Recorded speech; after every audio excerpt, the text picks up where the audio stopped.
আমাদের প্রতিদিনের ব্যবহার করা এই ইউএসবি কেবলে এমন দুইটা ছিদ্র কেন দেয়া হয় এর কারণ জানলে আপনি অবাক না হয়ে পারবেন না।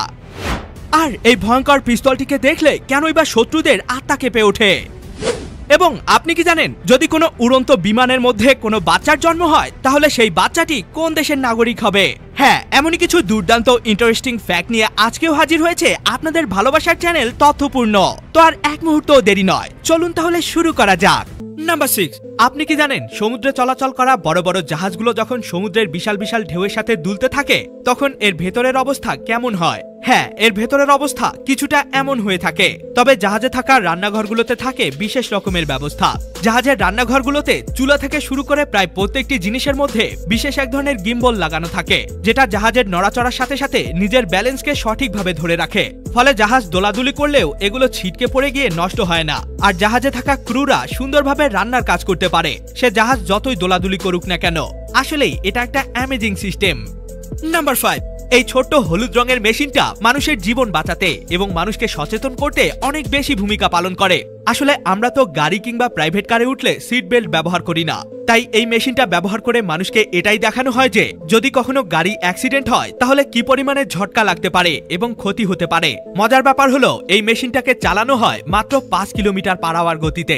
আর তাতেই যদি অ্যাক্সিডেন্ট হলে এত পরিমাণে ঝটকা লাগে তাহলে বুঝতেই পারছেন যখন কোনো গাড়ি অনেক বেশি গতিতে থাকে আর সেই মুহূর্তে যদি অ্যাক্সিডেন্ট ঘটে তাহলে কি পরিমাণে ঝটকা লাগতে পারে এবং কতটা ক্ষতি হতে পারে। তাই আপনাদের বলছি, নিজেকে নিরাপদ রাখতে গাড়িতে উঠলে অবশ্যই সিট বেল্ট ব্যবহার করবেন। নাম্বার 4, এই অদ্ভুত দেখতে গান বা বন্দুকটা এতটাই ভয়ঙ্কর যে লোকজন এটার নাম শুনলেই ভয় পেয়ে যেত। হ্যাঁ বন্ধুরা, অদ্ভুত দেখতে ছোটখাটো সাইজের এই জিনিসটার নাম পাম্প পিস্তল গান, যেটা 19 শতকের দিকে আত্মরক্ষা এবং মানুষের জীবন বাঁচাতে গুরুত্বপূর্ণ ভূমিকা পালন করত। আসলে এই গানটাকে মূলত জাহাজে চলাচল করার নাবিকরাই বেশি ব্যবহার করত, কারণ আগেকার দিনে জাহাজগুলোতে জলদস্যুদের আক্রমণ অনেক বেশি হতো। তাই জলদস্যুদের হাত থেকে জীবন রক্ষা করতে নাবিকরাই এই গানটিকে বেশি ব্যবহার করত। আর এই গানের ভিতরে একসাথে 6 রাউন্ড বুলেট ব্যবহার করা যায়। আর এটাকে হাতের তালুতে নিয়ে ট্রিগারে চাপ দিলেই কোনো কিছু বুঝে ওঠার আগেই ঠাস ঠাস করে বুলেট বেরোতে থাকে এবং মুহূর্তের মধ্যেই সামনে থাকা শত্রুপক্ষকে ঘায়েল করে দেয়, যেটা সত্যি অনেক ভয়ঙ্কর একটা গান। নাম্বার 3, এই বিড়ালটাকে দেখে মনে হচ্ছে এটা মনে হয় উল্টাপাল্টা কিছু খেয়ে মাতাল হয়ে গেছে। তবে না বন্ধুরা, তেমন কিছু নয়, বরং বিড়ালটা একটা বিরল রোগে আক্রান্ত, যে রোগটির নাম ওবলি ক্যাট সিনড্রোম। আর এমনটা তখনই হয় যখন বিড়ালের ব্রেইনের সেরিবেলাম নামের এই অংশটি পুরোপুরিভাবে ডেভেলপ বা গঠন হয় না, কারণ ব্রেইনের এই অংশটি বিড়ালের শরীরের ব্যালেন্সকে নিয়ন্ত্রণ করে। আর এই কারণেই যদি কোনো বিড়ালের এই সমস্যা হয় তাহলে সেই বিড়ালগুলো তাদের শরীরের ব্যালেন্সকে ঠিকঠাকভাবে নিয়ন্ত্রণ করতে পারে না, যার ফলে এমন মাতালের মতো দুলতে থাকে, যেটা দেখতে সত্যি অনেক ফানি লাগছে। নাম্বার 2, কখনো কি ভেবেছেন যদি কোনো উড়ন্ত বিমানের মধ্যে কোনো গর্ভবতী মহিলার পেট থেকে বাচ্চার জন্ম হয় তাহলে সেই বাচ্চাটি কোন দেশের সিটিজেন বা নাগরিক হবে?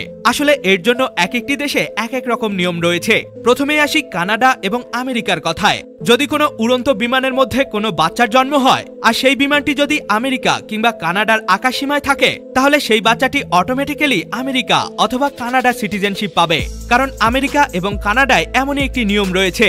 যদি কোনো বাচ্চা আমেরিকা এবং কানাডার সীমানার মধ্যে জন্ম নেয় তাহলে সেই বাচ্চাটি সেই দেশের নাগরিক হবে, সে হোক আকাশ কিংবা মাটি। কিন্তু ইংল্যান্ড, আয়ারল্যান্ড, ইউরোপ এবং এশিয়ার দেশগুলোতে এই নিয়মটি সম্পূর্ণই আলাদা।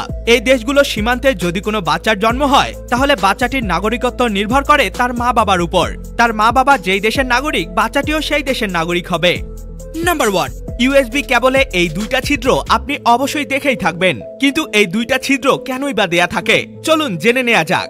অনেকেই এটাকে শুধুমাত্র ডিজাইন মনে করে থাকে, তবে না, এই ছিদ্র দুইটা মোটেও কোনো ডিজাইন নয়, বরং এগুলো দিয়ে অনেক ইম্পর্টেন্ট কাজ হয়ে থাকে। আসলে ইউএসবি কেবল ডাটা ট্রান্সফার বা ইলেকট্রিসিটি ট্রান্সফার করার জন্য ব্যবহার করা হয়। তাই যদি ইউএসবি এর কানেকশন লুজ হয়ে যায় তাহলে ডাটা বা ইলেকট্রিসিটি ট্রান্সফার করতে সমস্যা দেখা দিবে। আর এই সমস্যা থেকে বাঁচার জন্যই ইউএসবি কেবলে এই দুইটা ছিদ্র দেয়া হয়। আসলে এই ইউএসবি যেখানে ঢুকানো হয় এর ভিতরে দুইটা পয়েন্ট থাকে, যেখানে এই ছিদ্র দুইটা শক্তভাবে লেগে যায়, যার ফলে লুজ কানেকশন হওয়ার সম্ভাবনা মোটেও থাকে না। আর যে কোনো ডাটা বা ইলেকট্রিসিটি খুব সহজেই ট্রান্সফার হতে পারে।